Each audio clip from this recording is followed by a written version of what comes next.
everyone. I would like to start off by saying that there are a lot of groups that made their debut in 2022. I didn't want this video to be too long, and I also wanted to keep it mostly positive even though it's a ranking video, so I picked 15 groups I liked. I will also only be looking at debuts to keep it fair across the board, as some groups have not had their comeback. I will be ranking, based on the debut title track and album, concept, identity and members. With that out of the way, let's get started.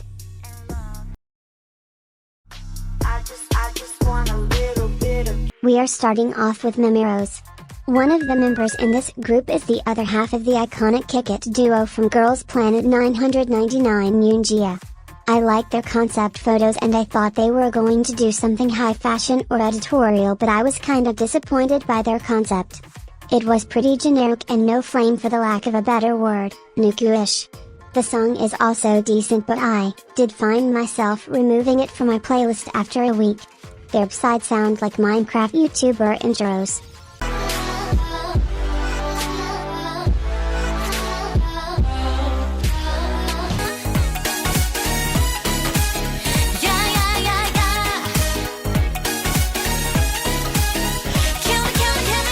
I do wish all the best for the group, and they look like they have potential, but unfortunately they're last on my rookie girl group ranking.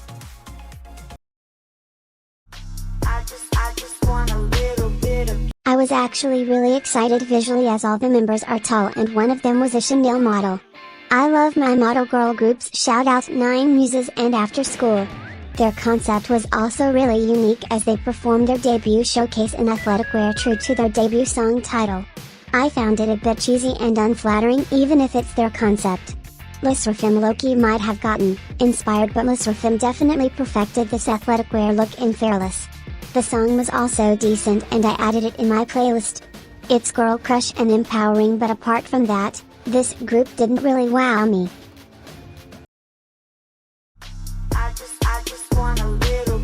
Seulyoon may be the best thing in kpop, but unfortunately their debut was not. Some time has passed and this is my current stance with Oh. Is it a bad song to me? Yes. However, I find myself playing it from time to time for some excitement or adrenaline. I think that is what NMIXX offers. They're not here to give you bops you can listen to in the train or in the cafe as you do your work. They are giving you an experience.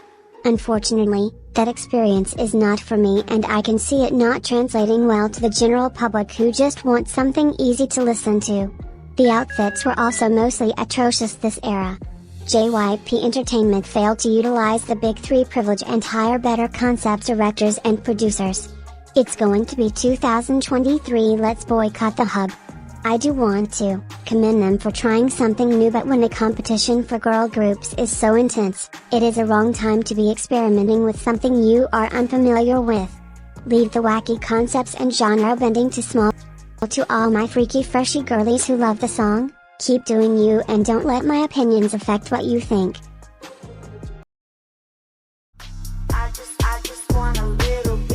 This group has some recognizable faces.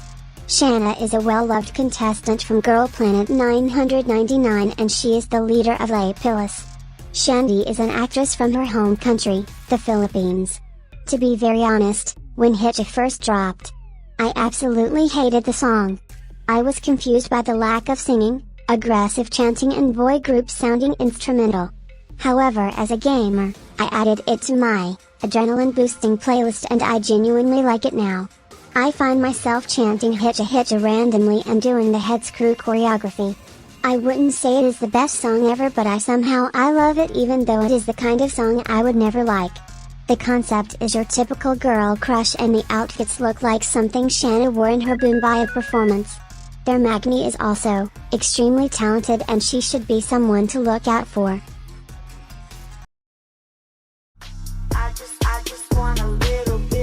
I was unsure if I should include VIVIZ because it feels more like a G-Friend subunit compared to an actual re-debut. The only word I can think of describing VIVIZ is meh. Bop Bop isn't a bad song by any means, but they're from the G-Friend. I would expect something greater. I think VIVIZ really need their main vocal Yuju because a lot of the songs could do with a stronger vocalist and different tones. They're only ranked higher because they gave us some iconic looks this era and their B-sides are really good. My favorite being Love You Like. All in all, this video should perfectly sum up how I feel about VIVIZ's Bop Bop. Hey, great gowns, beautiful gowns. I just want a little bit of Unpopular opinion, but Wadada is a better title track than MVSK. Wadada may be confusing, but it attempted to create an identity for Kep Wonder, whereas MVSK was a really good side, but it didn't have the qualities of a debut title track. A lot of you think MVSK would make a better title track because you hate Wadada, but I disagree.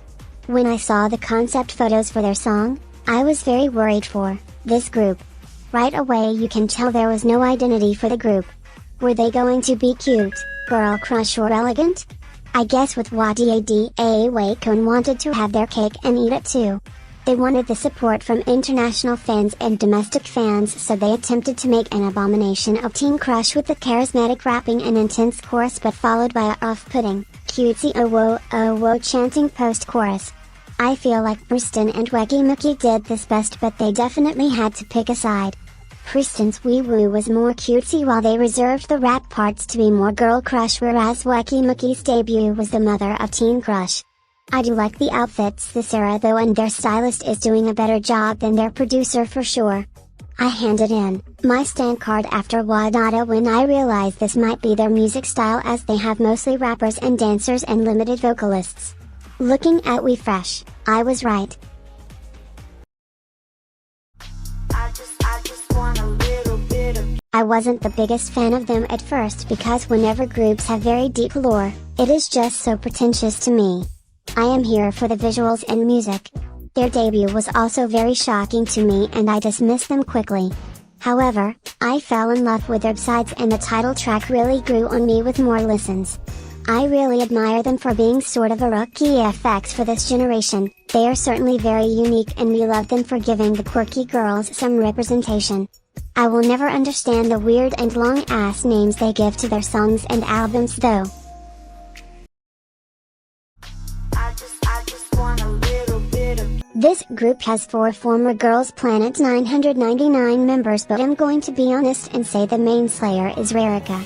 You can tell they are the most authentic newest because their company logo animation and teaser films are giving very much PixArt and homemade. I love their debut so much. It's so refreshing to see a small company give good quality music, and trust me when I say Azalea is such a bop. It may not be the most unique concept, but I'm ranking them this high for all the serotonin I got listening to them.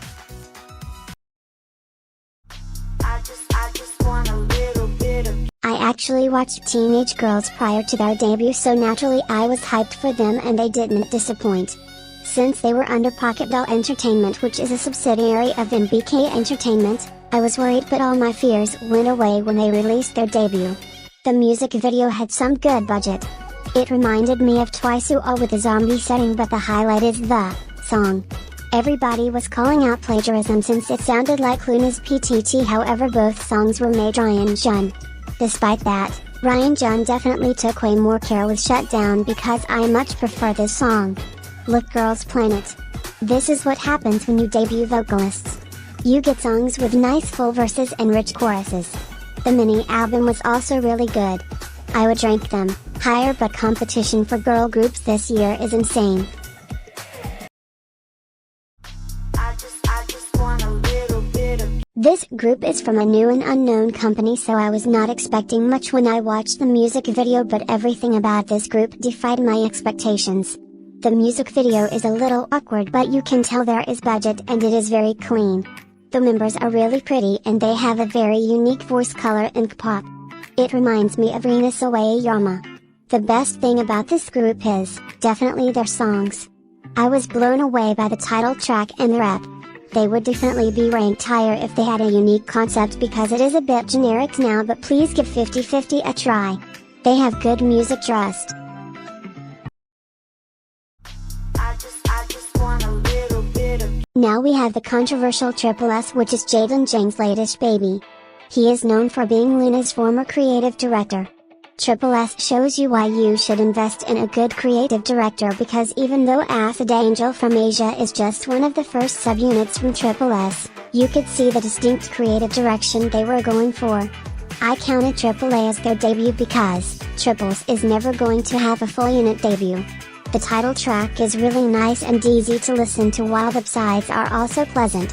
My only gripe which would make them rank higher is if they had better production for some of the sides and if they also do their own high notes and vocals. Adora was actually the voice behind some of their vocals, which personally I think is very embarrassing for a K-pop group.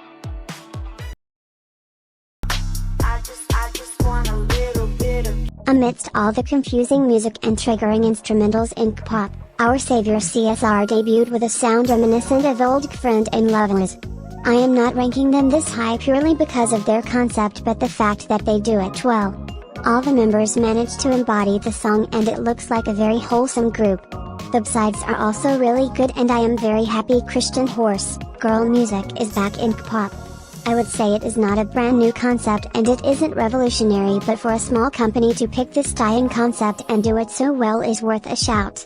I hope they don't do a weekly later on or I will execute myself.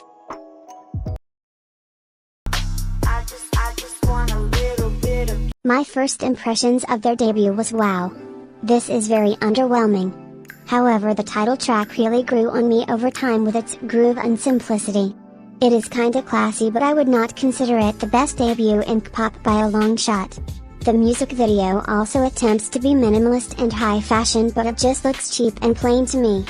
Why would you have a scene in a dance practice room for a music video but the outfits aren't cheesy at least?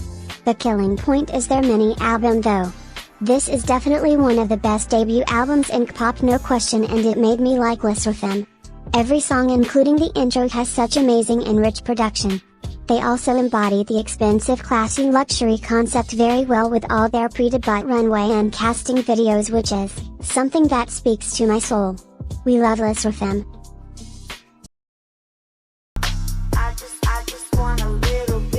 I was actually debating whether to put IVE or LesserAFIM second for this video, because while LesserAFIM had a really strong mini album, 11 was my literal song of the year for 2021. It was one of the best songs I have ever heard, and I love the exotic instrumental that hits you in the post-chorus. I was also really hyped for IVE since pre-debut when Starship released the member reveal pictures, and it looks like com cards you use for casting calls. They also managed to scout the perfect members for their concept and to debut alongside Eugene and Wani. If it was possible, I would rank LesserAFIM and IVE second, but that would be lame. The music video is also really pretty and elegant, and isn't it kind of cute how the IZ*ONE girlies are still kind of doing their elegant concept but in a refined and editorial way. I am just glad that the producers is no longer relevant and we have two stan-worthy groups post-disbandment with good music.